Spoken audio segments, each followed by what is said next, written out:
Hello and welcome to the webinar organized by Mainstreaming Innovation Project here at Glasgow Caledonian University. My name is Branka Dimitrijević and I will moderate today's webinar. I also direct the project Mainstreaming Innovation, which is a joint project of 9 Scottish universities funded by Scottish Government. I will say later a few things about the project, about its focus. Our webinar presentations will finish around 1:30. You can start asking questions at any time during the webinar by using chat facility, but the questions will be answered at the end of all presentations.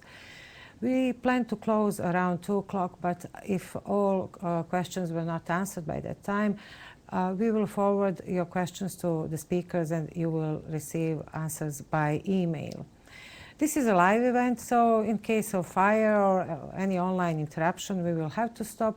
Please do try to rejoin us later, but if you cannot, you will always be able to watch the video recording of this webinar. So before we start with the webinar, I will just say a few words about our projects. Our project, Mainstreaming Innovation, is about integration of different type of low-carbon infrastructures into the built environment. We suggest that we should all look into, for example, landscape and biodiversity around buildings to see how they can be used to mitigate climate change or to adapt to climate change. We use, of course, landscape and biodiversity as a resource, but we also have to take care about this resource. Then we should look into infrastructures for water, low carbon waste, energy efficiency, energy generation from renewables, and low carbon transport. And also how all these infrastructures connect with information and communication technologies. What benefits can be achieved if we look into all of them in this integrated way? Are there any savings and so on? So within our project, we also provide information about funding available for research and development projects that could be undertaken in collaboration with universities involved in this project. So that is the reason why we have also organized today's webinar entitled "The Funding for Your Business," Funding Your Business. And this webinar will inform about funding available from SMART program of Scottish Enterprise. And we have 3 speakers today: Michael Cannon, Director of SMART, Wendy Hanson, Program Manager of SMART at Scottish Enterprise, and Dr. Ruth Kerrigan, Director of Research and Development at Integrated Environmental Solutions, who have obtained previously some funding from SMART Scotland. So I will now kindly ask Wendy to start with the presentation. Okay. Thanks very much, Branka, and welcome to all of you participating on this webinar. I'm going to tell you today about the Smart Scotland programme, which is available to companies across Scotland, so not only in the Scottish Enterprise area, but also to those companies up in Highlands and Islands as well. So I'm going to tell you a bit about the programme itself. What is the grant for? Essentially, we're looking to fund technical and commercial feasibility studies and also research and development projects. In terms of basic eligibility, any SME who is based in Scotland is eligible to apply, but also individuals who are planning to set up a company in Scotland would also be eligible to apply. And as long as the majority of work is being done here, that could make you eligible for the funding. In terms of our annual budget, it's about £6 million a year, spread against the feasibility studies and the R&D grants, with no particular domain on those particular 2 types of grant.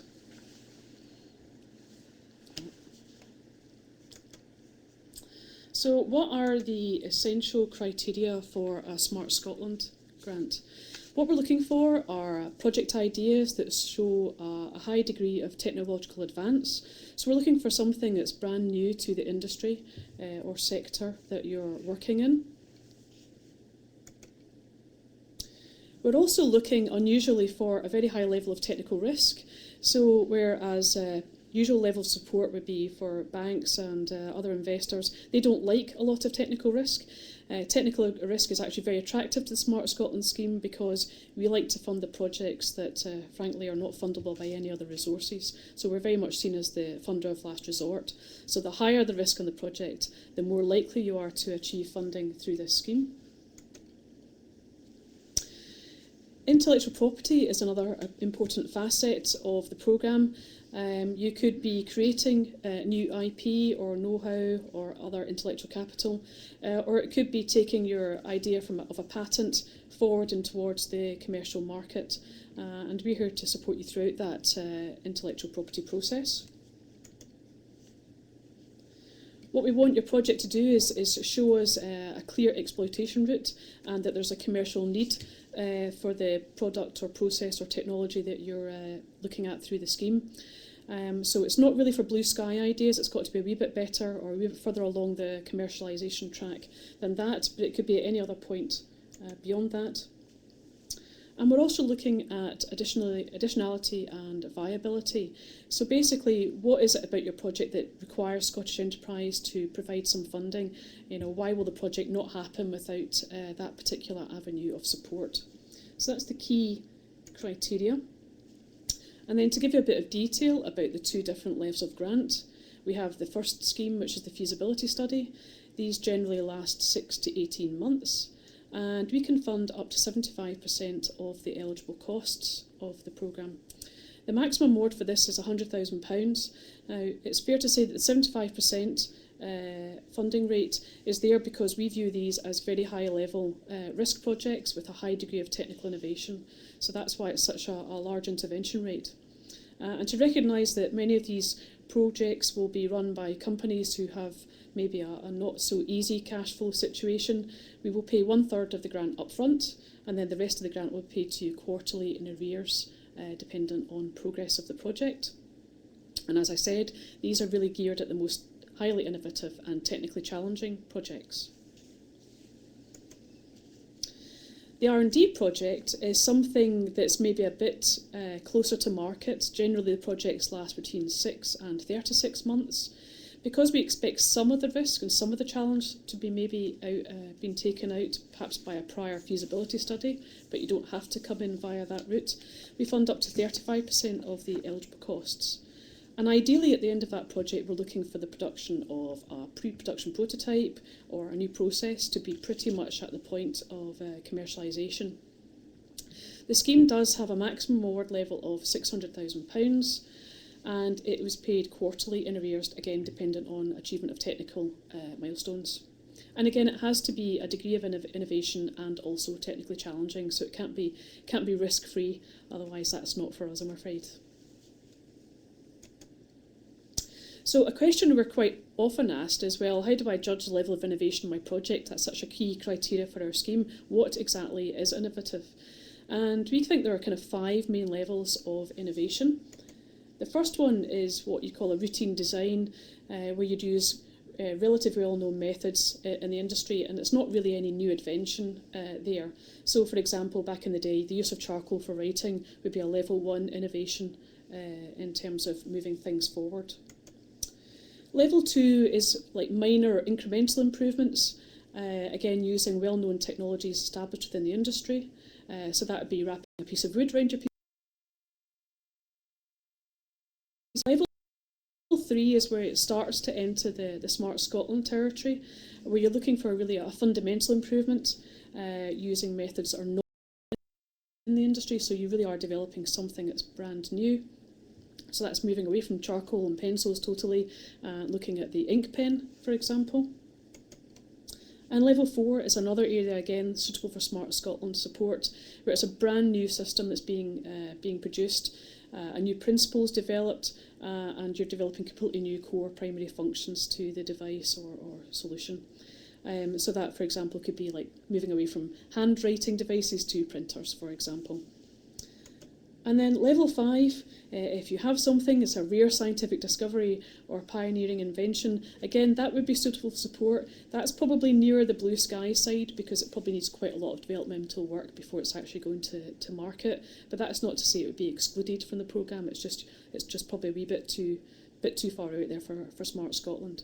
So that's how we describe innovations, and hopefully these examples give a kind of a picture of how to work out where your innovation is in the innovation levels.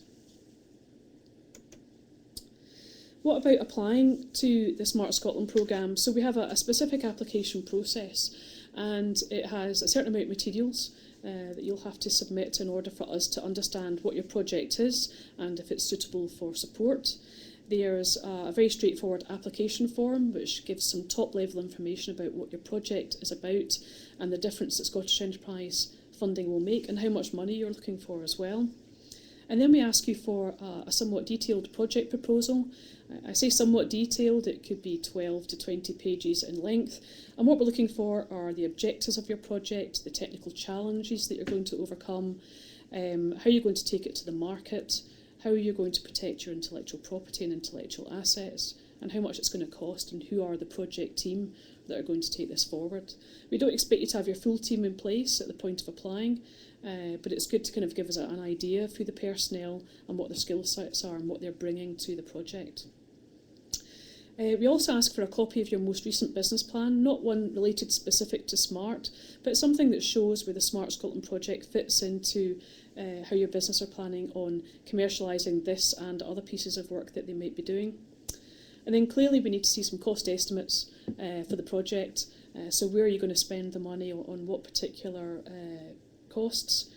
And also, if you've got any patents that have already developed, it's always good to see a copy of these. It makes our intellectual property search a bit easier.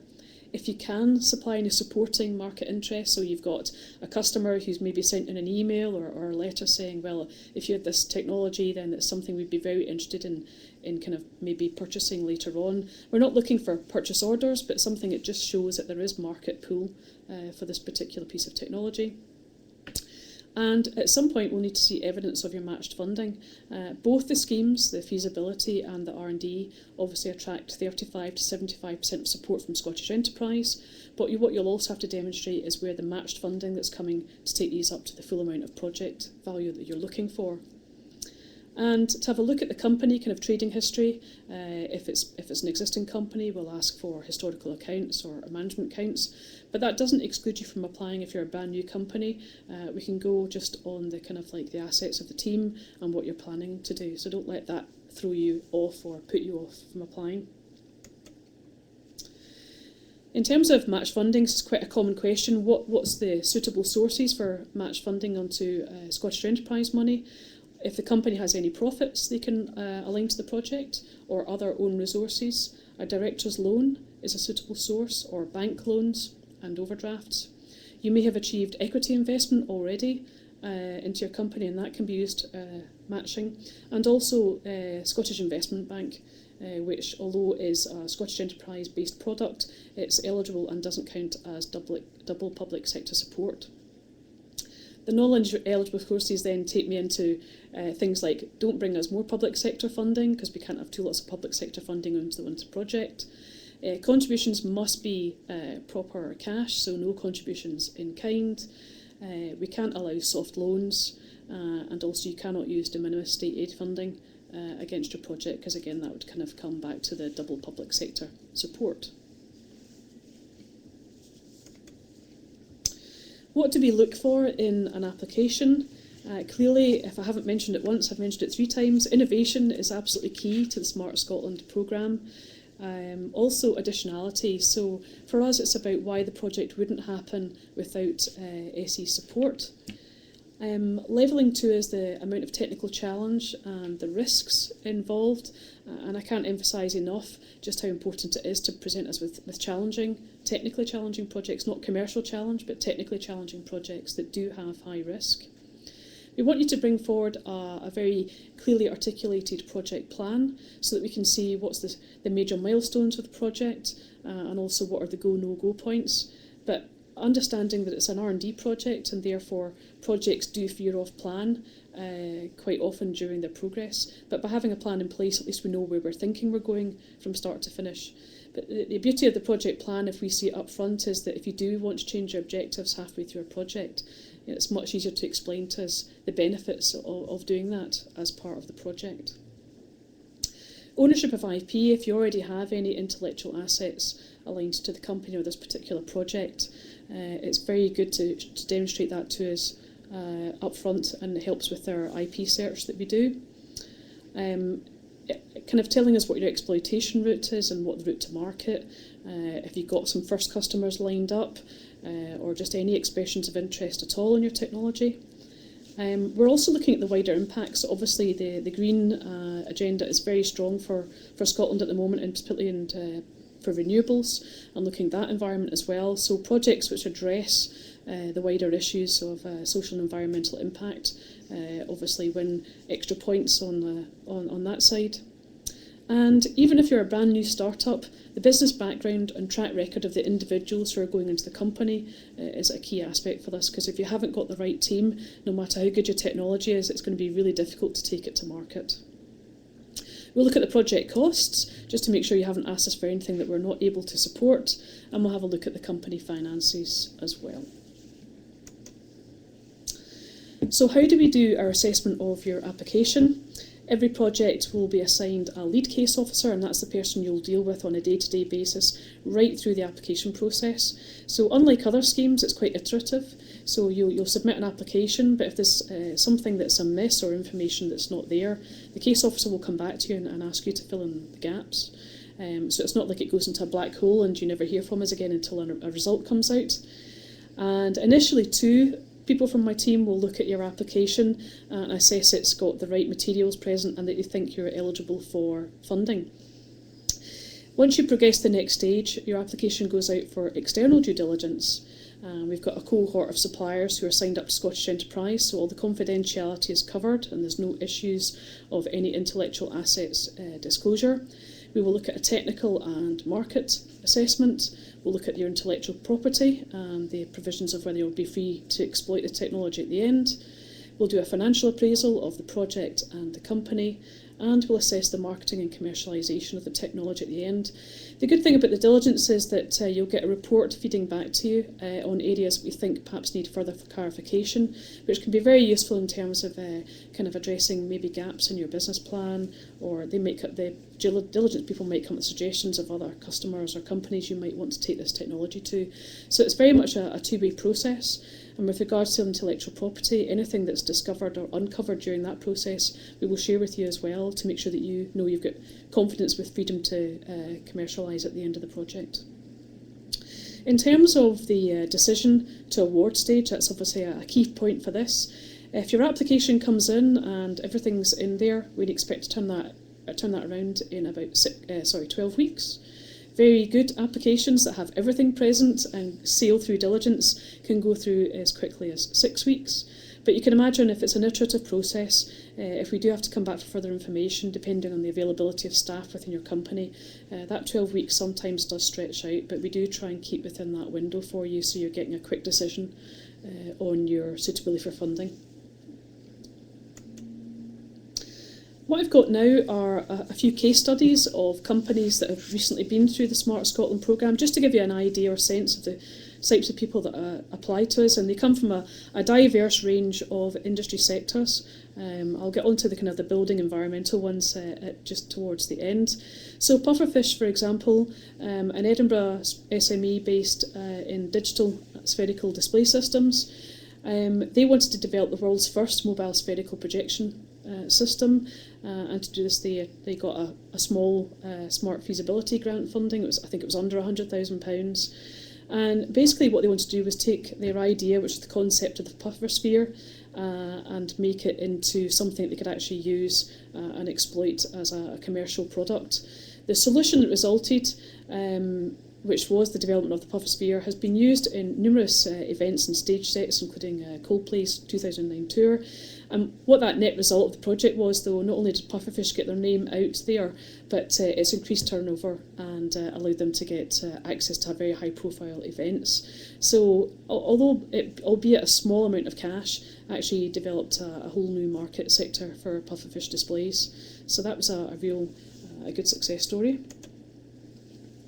This second example, it's not the clearest picture, sorry, on the right-hand side, but it's a picture of a black wheelchair called the Carbon Black product.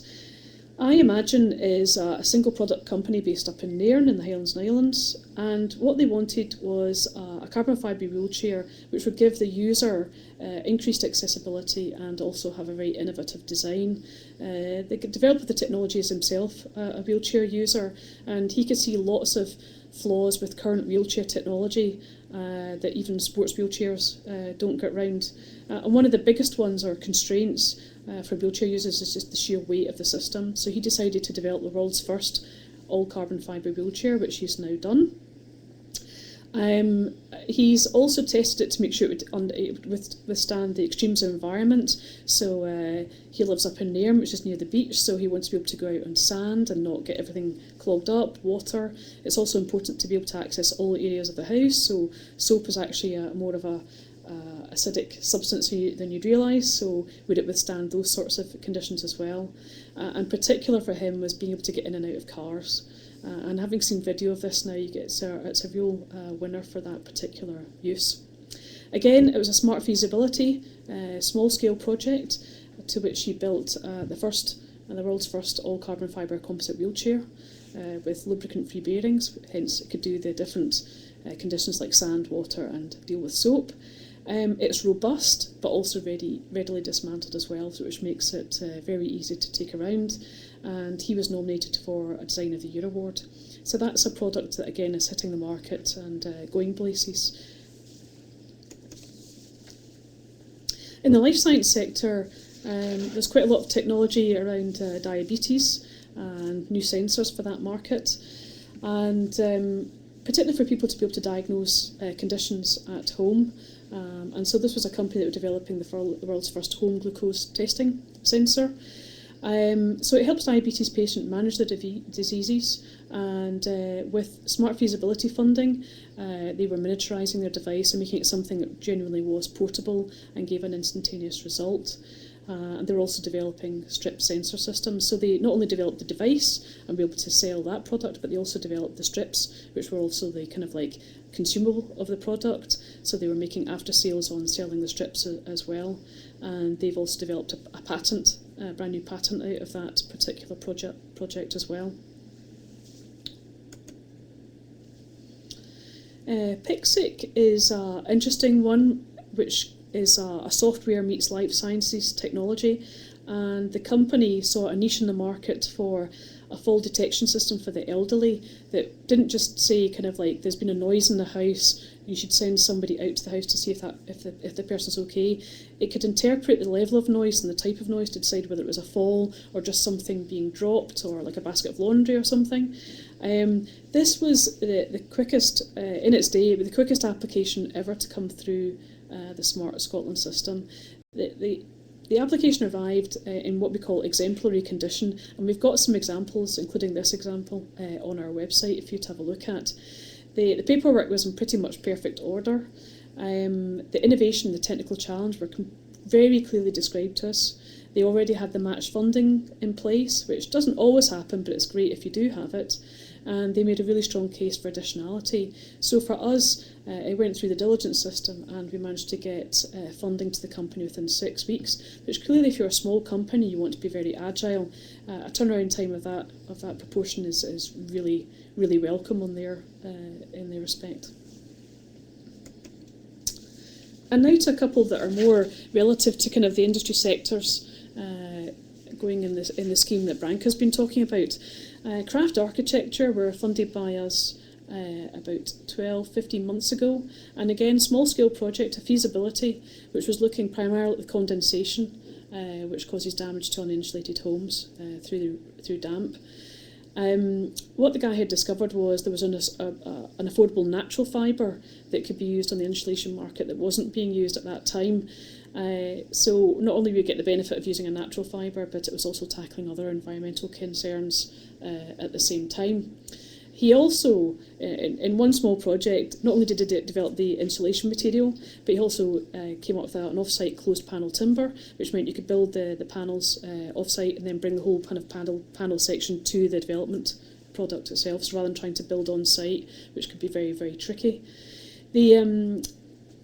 The thermal bridging characteristics of that panel design actually would be 50% more efficient than currently what's in the norm in the building industry. So he kind of hit a lot of kind of green buttons in terms of his application, and not only the technical feasibility and the level of innovation was there, but the wider impacts of meeting the government's targets for a greener economy were also met. So it wasn't a difficult decision for us to make to fund that particular application. And then my next one, integrated environmental solutions. Sorry, Ruth. I'm going to ask Ruth to speak to this one, because actually Ruth is a recent award winner for the SMART. She's had 2 SMART awards, and she's going to talk to us a bit about this particular project. Yeah, no problem. I think to link into what Wendy was saying earlier on as well, we found SMART very good because they're looking for high risk, high technical risk projects. This allows us to investigate new products and markets that our board of directors necessarily wouldn't want us looking into, because we're in recessionary times trying to keep your head above water. So this allows us to really investigate new products. And as Wendy said, we've had 2 SMART awards now. The first one was back in 2012, and that was released as a product there about 6 months ago. This one here is about a new urban planning tool. So our business is about buildings in the energy sector, design of buildings for thermal and energy analysis. So what this project has allowed us to do is to look at, now let's start looking in a new market in the cities side of things and in the master planning side of things. So the feasibility study is 10 months long. It began last January and it's finishing this month. And it's allowed us to create a new urban planning tool. And we're linking with Trimble SketchUp to create a plugin where we can automatically extrude the city from an OS map. And what we do then is we assign energy data to each of those buildings that we've created on our master plan. And then we can understand what is the demand for a single building, or we can group a number of buildings together, or in fact look at the entire city to be able to see what's the energy demand across the city level or in a small district. And within that then we've integrated some algorithms to be able to then understand what would the renewables be to be able to meet that demand.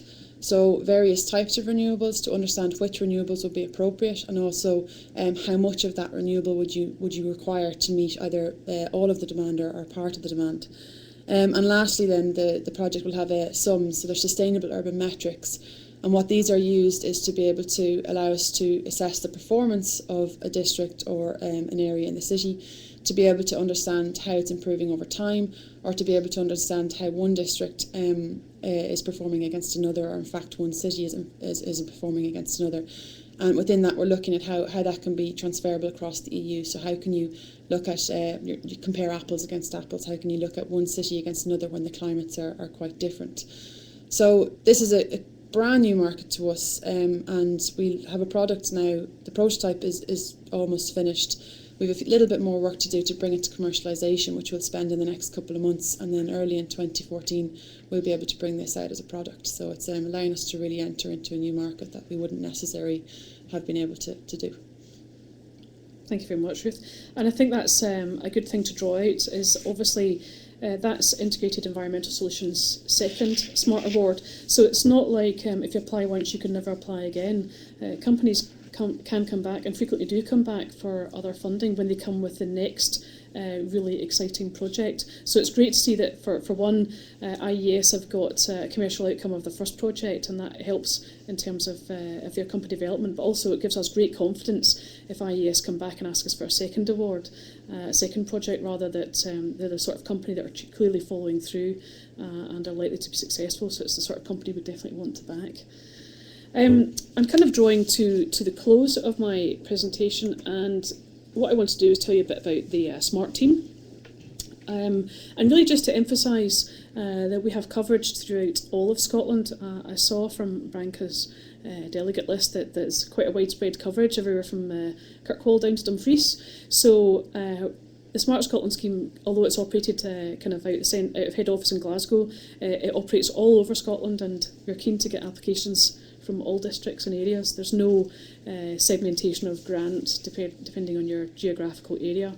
And we've got team members that are regularly out and about across Scotland visiting those areas, and we're always happy to come to companies and to talk about the scheme on a one-to-one basis and chat through your innovative ideas and help you identify what might be for support from this or other Scottish Enterprise programmes. If it's not for us, we'll point you in the right direction. And speaking of where to go to, obviously we've got a presence on the internet, so you can get us on the Scottish Enterprise homepage. The homepage has just changed, and it'd be wise if you're looking for anything to do with Smart Scotland grants, just to go to the search engine and just type in the word SMART, and that will take you to where you really want to go. The website provides all the primary access information you're going to likely want, which is the initial inquiry form and application forms, which have guidance notes. The guidance notes really just run you through what your project plan and what your application materials should contain. So it's a step-by-step thing. Frankly, if you follow it step by step, you can't really go wrong in your application. We've also got some examples of exemplary applications, one of which was PICSIC, I talked about earlier, and also we'll give you the guidance again on the innovation step and how to identify does your project fall into that gap. If you're still kind of making up your mind about whether or not you're suitable to apply, then you can always contact us, because we'd far rather talk to you as quickly on as we can to make sure that we are the right grant for you, as we do have other grants in Scottish Enterprise. If it's not for us, we'll find and point you in the right direction of the one that is. And there are case studies on the website as well, some of which we talked about today, and some other ones who've achieved funding from Smart Scotland too. So I'd encourage you to go and look at the website, or just make contact directly with the team, and we'll be happy to take any questions from that point forward. And that's me, Branka. Thank you very much, Wendy. Well, we also have here Michael Cannon, and maybe, Michael, you would like to add some to this presentation. For example, I would like to ask a question. How long has this scheme been running? It's a good question, Branka. The scheme has been running since 1988, I believe. It started life as a UK-wide scheme, and for those of you who are wondering what SMART stands for, I think it stands for Small and Medium-Sized Assistance for Research and Technology. So it's there to address a failure in the number of technology-based firms that the UK had and still has, to be honest.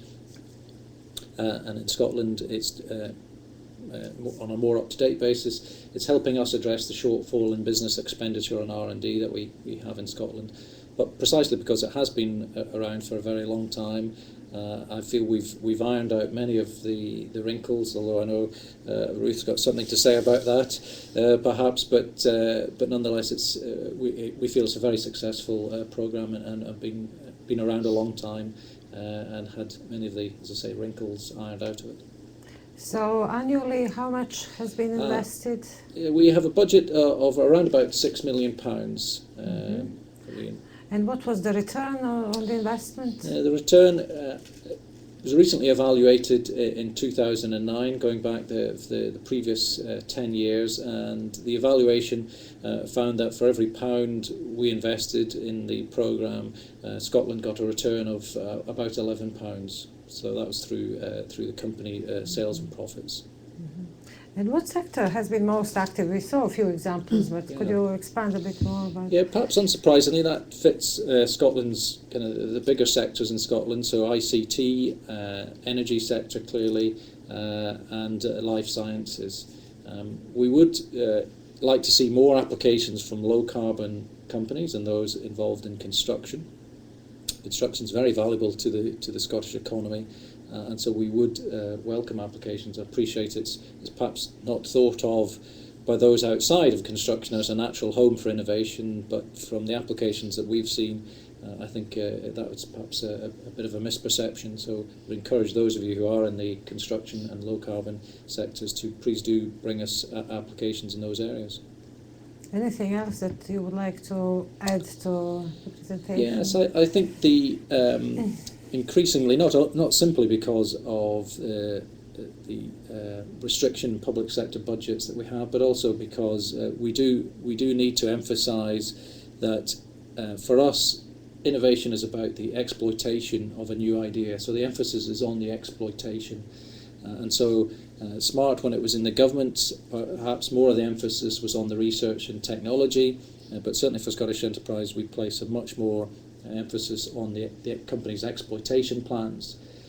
So the technology is a necessary but not sufficient aspect of the application, it is very much about taking it to market and having a robust exploitation plan.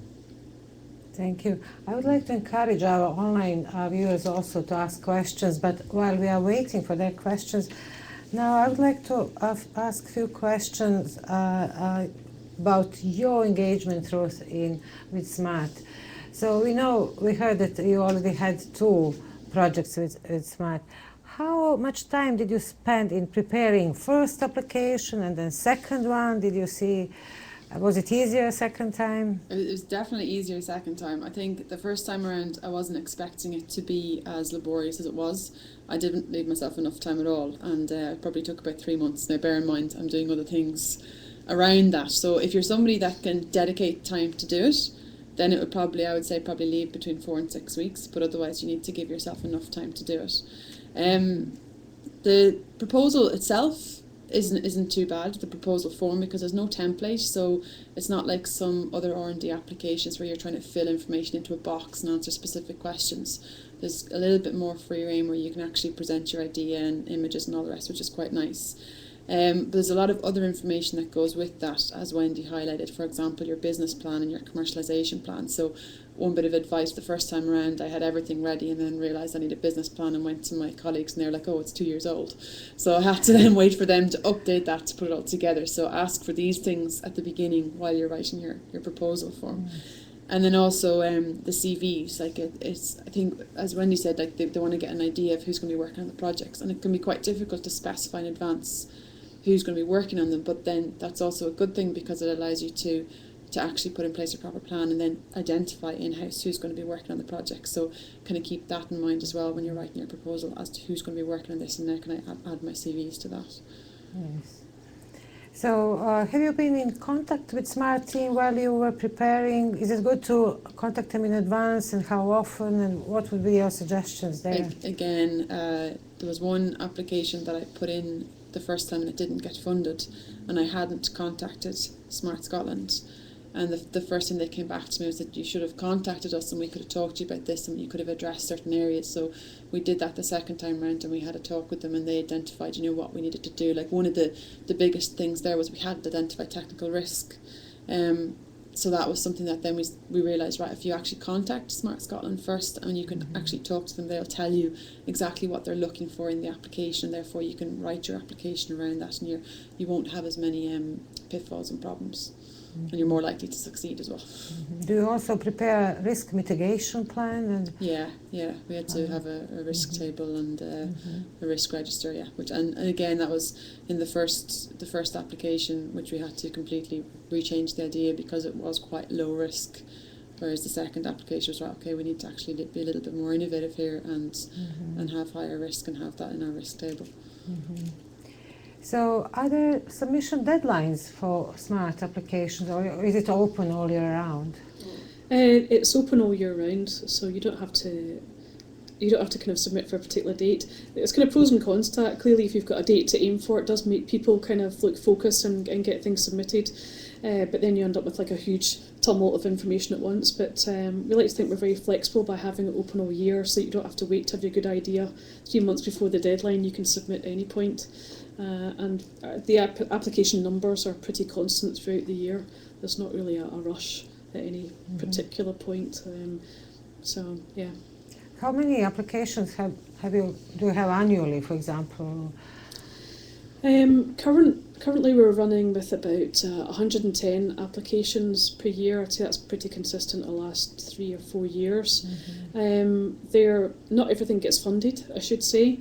There's about 30 to 40% will be rejected in any year, so we'll fund about between 60 and 70 between the feasibility and the R&D awards. The ones that don't get funded typically are because the company can't maybe raise the full complement of match funding, or because there's maybe a technical or IP problem with what they have suggested. Occasionally it's for commercial viability, where it doesn't actually look like there'd be a market for the technology at the end. So there's not like one sweeping reason that things don't get supported. There's just some identifiable weakness within the project or the company. But I should say as well, in terms of the match funding, It is possible to apply without the match funding being actually in the bank, which is obviously a bonus if you're setting up your new company. While clearly we're looking for companies to demonstrate they can't proceed without our funding, it is possible for the feasibility grants to come forward without the match funding being in the bank, make an application, and then you can sometimes use that as a lever to finally get the support in a letter from your other funder. So it can be used that way around as well on that feasibility award. If a company was unsuccessful, you give them advice why and so on. Have any come back to apply again? Have they listened to your advice? Have they found the solutions? Or We did. Yeah, I think Ruth's a good example of that. So we do like to give feedback, and if the idea or the project has got absolutely no wings for Smart Scotland, then we will tell the companies as quickly as we can at any point during the application process.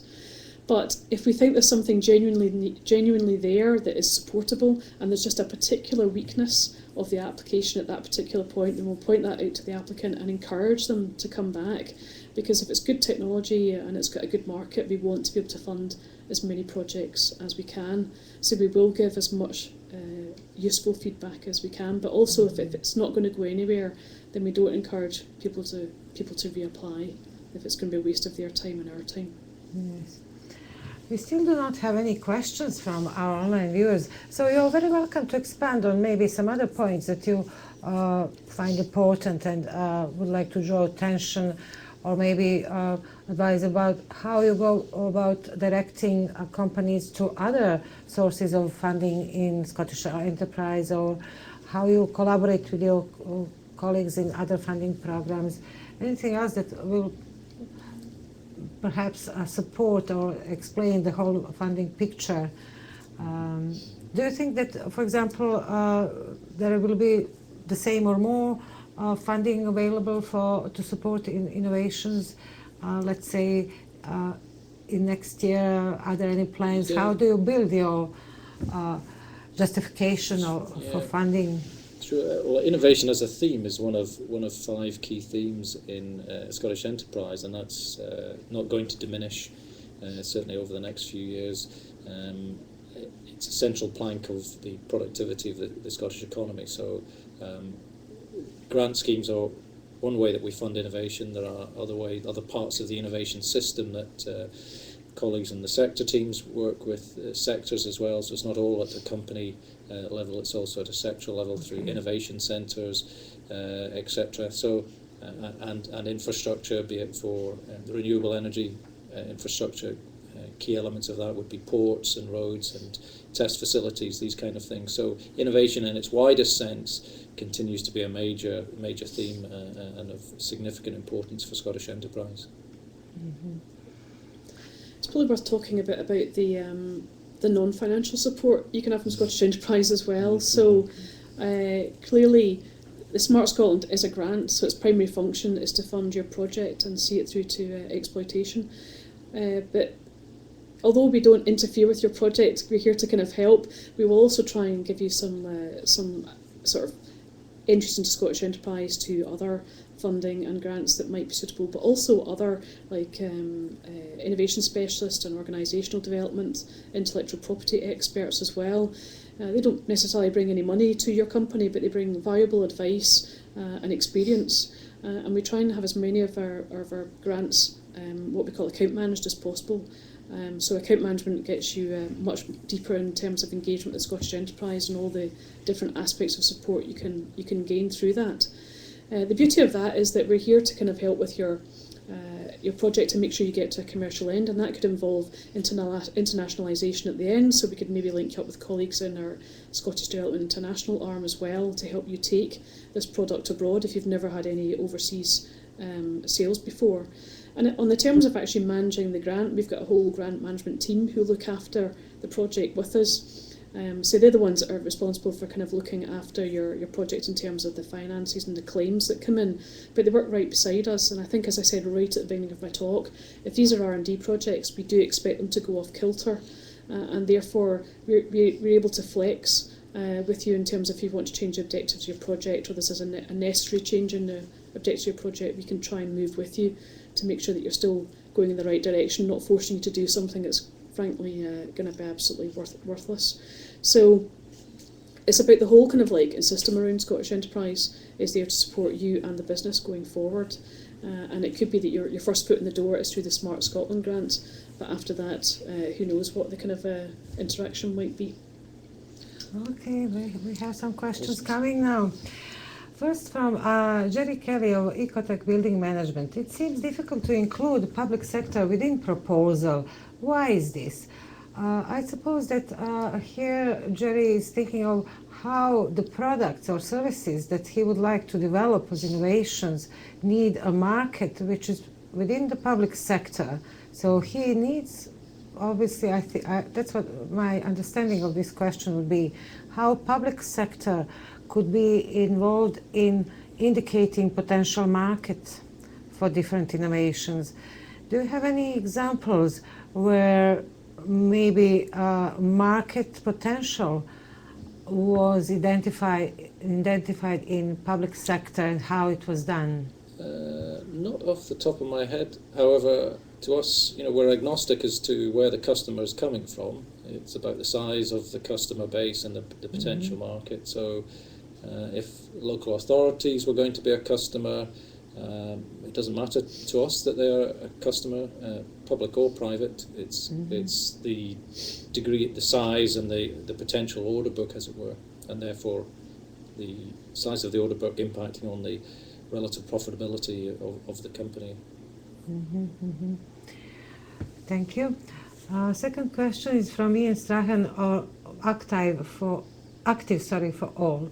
Our business is owned by a charity. However, we are one of the largest construction materials reuse centre in the UK. We are wanting to explore the use of plastics in concrete product manufacture and also introducing otherwise waste plastic into a new product range not currently available without giving more info. We are shifting the business into a limited company but still owned by the charity.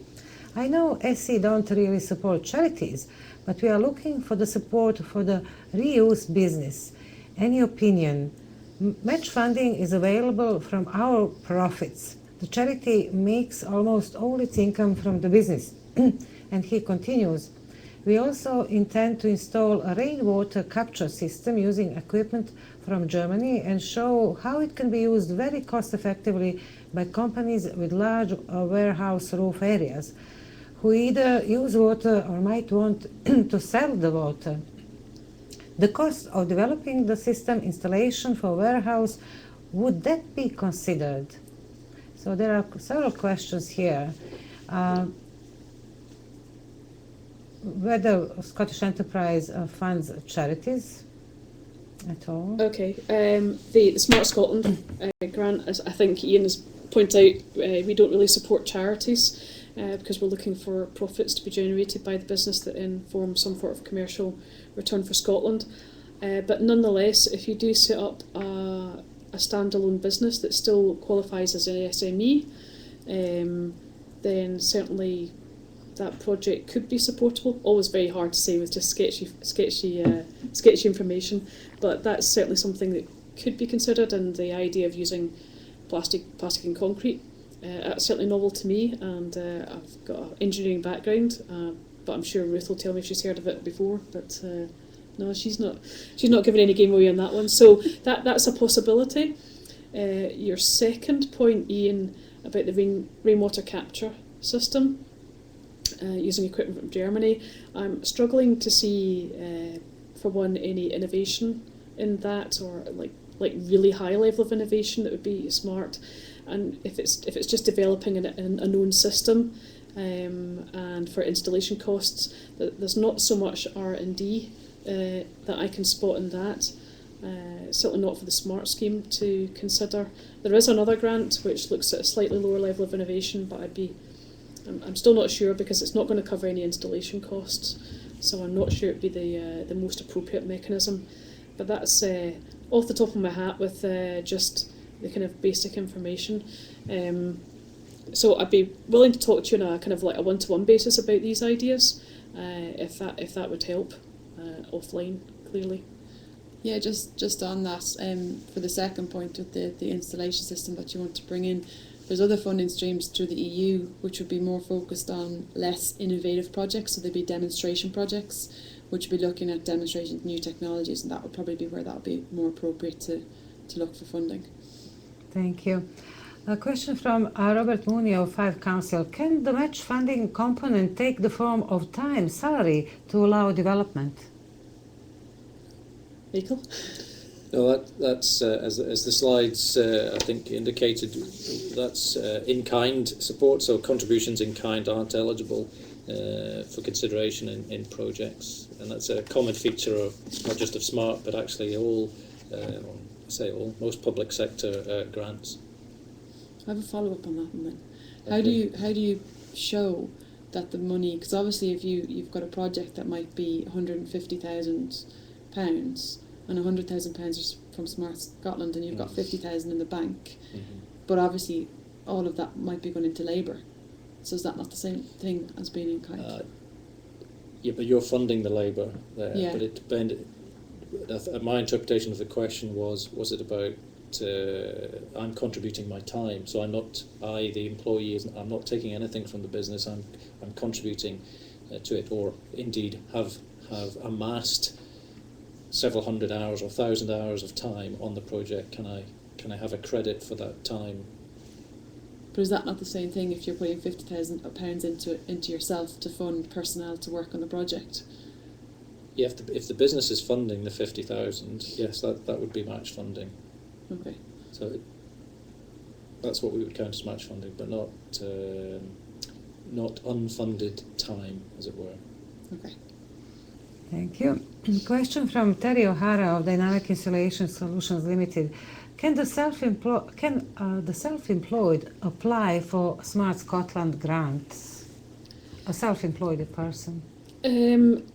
Well, yes, you can, but you'd have to set up a company before we'd give you funding. So it's not really for individuals to apply for funding, but if you're going to set up a company, then Smart can support a company through a project instead. Okay. We do not have any more questions from our online viewers unless they quickly write a bit more. Finally, do you have any final messages from Ruth, from your point of view? Would you encourage companies to apply? What would be your top tips? I would definitely encourage companies to apply. Like, you can only have one Smart grant at a time, and we're planning to apply for our third, which I need to talk to Wendy about probably after Christmas. So I mean, it's a very good scheme to allow you to investigate new areas and to develop new products. And probably my biggest tip would be just don't underestimate how much you need to put together for the proposal, and make sure you give yourself enough time to do it. And contact Smart. And contact Smart first. Yes, Yeah. yes. Yeah. Any final messages from you, Wendy? Just to say that I hope you found the webinar useful today. I'm very happy to take any individual follow-up questions that you've got about the scheme. I think it is a really useful scheme to take your new ideas forward, and I think, as Ruth indicated, it's all about the preparation, because if you prepare properly with your application, the funding could be sitting in the bank within 6 weeks. So I mean, it's over to you guys to kind of turn out the right quality for us, but anything that meets our criteria in essence would be fundable, so good luck with your applications. And Michael? Very much endorse the two very supportive messages there. We're here to support Scottish businesses in their growth aspirations. Well, thank you very much all for your presentations and discussion. And before we close the webinar, I would like to attract the attention of our online viewers to the next webinar that we are on 29th of November. The title is Assessing Future Overheating Risk in Buildings, and the speakers are Professor Phil Banfield and Dr. David Jenkins of Urban Energy Research Group at the Institute for Building and Urban Design of Heriot-Watt University. Please book your places as usual on our website, and I would like to thank you for your questions and for watching this webinar. Thank you very much.